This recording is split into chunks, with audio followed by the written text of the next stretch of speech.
players are kind of experiencing, or like what they would experience when they're going through. You brought a clip? Yeah, I did. I found it. Nice. I found a clip on the floor. Found a clip. The stronghold you're looking at here, this is called Hope's Light. In the jagged shores of northern Scotland, there's this great lighthouse called Hope's Light, and its flame has been extinguished. The port town of Merwin nearby is particularly affected. It's the only port town in all of Scotland. They consider this a sacred place, and obviously the sailors of these perilous waters, they kind of rely on the lighthouse to navigate. So your kind of high-level objective is to just find a path through to the lighthouse and figure out what happened. As the player, when you arrive there, you notice the Drowned have risen. The Drowned are this brand new monster family in Diablo 4. They're these super mysterious creatures that kind of shamble up onto the shores from the depths of the sea. And they drag these like bells and mysterious idols with them. Nobody really knows like who they are or what they want. But one of the other things that we're super excited to kind of do with Strongholds is to try and showcase these monster families, kind of give you a glimpse into what they're about. Yeah, because I know like back during BlizzCon, we actually, BlizzCon 2019, when we revealed Diablo 4, we actually did showcase the Drown for the first time. And then since then, I know we had a quarterly update blog that talked a little bit about monster families, where we even talked about like familiars, for instance, and so forth that were up there. But like, yeah, this is kind of like the first like updated look I think people are seeing of the Drowned here in a stronghold, which is really cool to see. Oh, legendary. Yeah. I never knew what it was because I was playing with the UI off. So. Actually, that might be going back to kind of strongholds at the system level, and kind of like why you, the player, might care. Strongholds, they provide you with a lot of really awesome rewards. Obviously, you slay a bunch of monsters, you kill a boss, you're going to get a bunch of XP and loot. Beyond that, strongholds also reward you with a high amount of renown. Renown is another new system in Diablo 4. And just to quickly summarize that, renown, it rewards you with engaging with various open world activities. You gain renown in each of the 5 regions of the game. And when you hit certain milestones of renown, you'll get rewards. You'll get really cool stuff like additional potion charges, skill points, even Paragon points at the later milestones. Beyond all this, like strictly, gold, XP, loot, renown, beyond all this strictly character progression stuff, I mentioned before, conquering a stronghold has a lasting impact on the world and unlocks a bunch of additional content. When you've completed a stronghold, and in some cases you've kind of cleansed the evil as much as it can be in a world like Sanctuary, people feel safe enough to come back, some strongholds will actually become towns after, they'll have vendors, waypoints. Other strongholds might unlock a shortcut path to a different area, a waypoint, side quests. Many strongholds actually unlock dungeons. So, if you are hunting for aspects in the Codex of Power, or you're engaging with the Whispers of the Dead or Nightmare Dungeons endgame systems, you're probably really going to want to discover these. That's awesome. So yeah, like just like the last stream we had, we talked a little bit about Codex of Power. So obviously going through dungeons ends up unlocking or finding new codexes. So yeah, actually completing strongholds will unlock new dungeons that will let you get more codex or more powers within your codex itself. So it kind of like opens up more and more, especially with strongholds itself. That's awesome, and the fact that it's a lasting impact on the world is pretty crazy. Can you see strongholds like on the map, like as you're kind of like traversing through Sanctuary? Yeah, absolutely. Just so like any other area of the game, it starts as kind of undiscovered space, and then once you've discovered it, they show up on the map. They have some iconography to let you know that, hey, there's a cool piece of content for you to go do here. Nice. And players themselves will see tons of these all throughout, all of, like as Sanctuary that they can actually either maybe like do a little bit later or come back to and so forth from that side. Yeah, absolutely.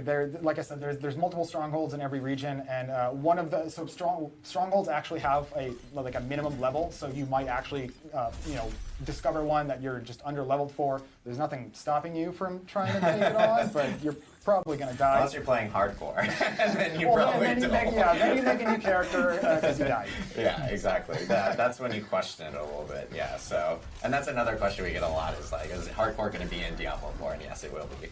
So that's when you would question the idea of wanting to try to conquer a stronghold at a lower level. So, but yeah, with the and a lot, again, this is just a brand new feature for Diablo 4 in itself. So it actually allows you to essentially just continue to add additional content to the game and change the world completely, because the fact that you can actually get new waypoints or a whole new town that you can actually interact with new vendors and so forth from that side is also just completely like game changing from that thing. Yeah, absolutely.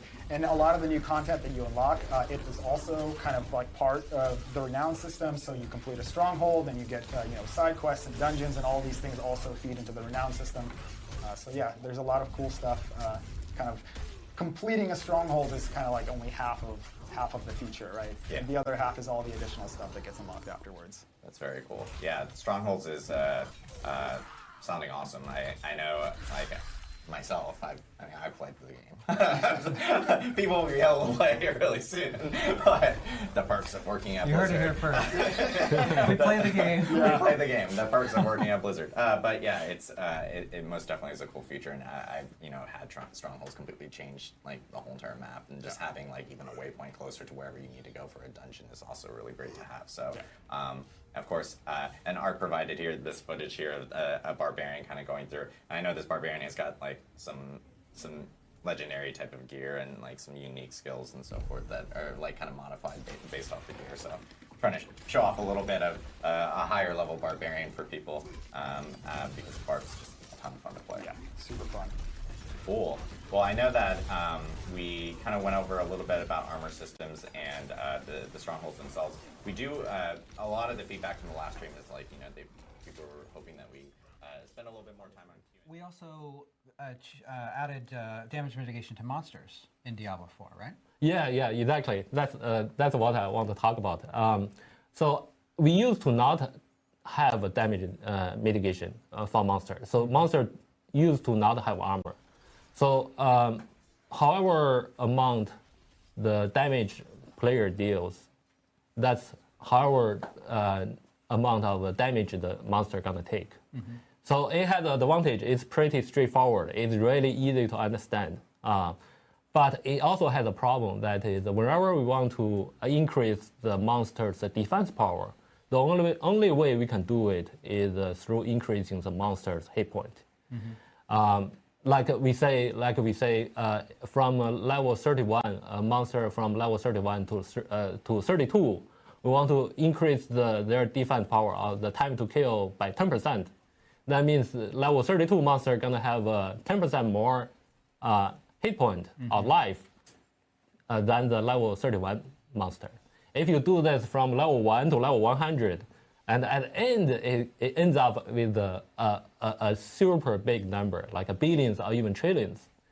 And for player to be able to kill this monster in a reasonable time, the player needs to deal like billions of damage. And in Diablo 4, we show this damage number as a floating combat text. We cannot hide it. And so because the number is so big, so long, it covers a big chunk of the screen. Yeah, it's hard to understand too. Like yeah. Reading, combat in Diablo is really fast. You want to be able to quickly understand how much damage you're doing. Yeah. When you go and you want to build a new werewolf character or a new druid character, you have all those aspects to play with from level 1 as soon as you want to start kind of like leveling up gear and getting into a position where you can make use of them. That's so we right. love this idea of like making it so it's easier to go play with other builds. Yeah, I love too how we've really been thinking about crafting in Diablo 4, and I love how the occultist figures into that crafting, right? Because, when we think about legendaries in Diablo 4, what we're really talking about is the legendary power. And that legendary power can be moved around. You can use it to upgrade rares, and the occultist is sort of the central point of all of that all of that crafting load. That's absolutely right. So that was one big change we add with, and we've talked about in previous blogs before. But one big change in Diablo 4 is allowing legendary powers of a particular type to roll on lots of different item slots, which gives players an interesting game of deciding where they want to place certain powers to make the maximum use of them for their builds. Now, the Codex lets them put them on the slots that are appropriate for that power. They can choose, right? But another limitation for the Codex power, in addition to not actually having the ability to collect all of legendary powers in the game, there's many, many more for you to find as you're playing through Diablo 4. Those powers also are always rolled at the lowest level of power possible. So it is always better for you to go find a legendary item that has the power that you're interested in, and then you can choose to use that item directly or extract the power from that item into an aspect crystal, then go in and print into your own item of your choosing. So those legendary items you find out in the world are always going to end up being more powerful as a general rule. Yeah, I really like the idea that, like, no matter what, like, finding stuff is still going to lead to, like, you know, potentially the best opportunity of getting the most amount of power, but you still have the customization ability of being able to, you know what, I found this power, I would still like to use this on another piece of gear and add that within the Codex of Power, and you still can. Yeah, that's one of the things that's great about it. Exactly to that point is that you can have, let's say that you are leveling up and you get a legendary power that you really love, and you start to sort of make your build around it. With the Codex of Power, you can acquire new gear, and in fact through essences as well, and you can extract, you can bring that power with you, so you can maintain that build, so you're not sort of losing a core part of your build as you're getting new gear. Yeah, and the fun thing about this is that we do want players, as they're beginning to go through their class phase, they're making their skill tree selections, they're going deeper and deeper into this, they're making their fun choices. We do want them to be able to still want to chase certain other powers. Like, for example, for this, like, you know, kind of like melee focused lightning build, the player here is participating in right now. Like, there are other powers that they really, really want for this build. Like, there's a lightning bolt legendary that is going to allow lightning warp legendary. It's going to allow them to have the spear basically orbit around them as part of combat, which, as you can see, would be awesome when they're teleporting into packs of monsters trying to deal damage when they're up and close and personal. So there's lots more things for that lightning sword to collect as they're going through, and then hopefully find the very best versions of those legendary powers as well as just find it in the first place. Yeah, so I know with the Codex of Power, this is kind of a new feature that's coming in Diablo 4, and we'll have more information and more details regarding, like, different... And an aspect in the Codex of Power is effectively a legendary power that's been put in this very particular form. And every one of these dungeons that players progress through in the overworld has a unique legendary power via the aspect found inside of them. Yeah. What I love about that is that you can create a new character, and you can look at some of the powers that are available through these dungeons and say, okay, I really want to target this power. I'm going to go to this dungeon, get that power. You know, so you're less dependent on, like, well, I hope this power drops. Absolutely. So there are limitations in place, but Joe, to your point, that is basically the intent here, right? Is to give players some manner and measure of control over the nature of their build as they're beginning to go through those steps. But the Codex of Power is a way for them to basically take these aspects, and then they're able to go back to a crafter back in one of the major cities, our new occultist crafter, actually.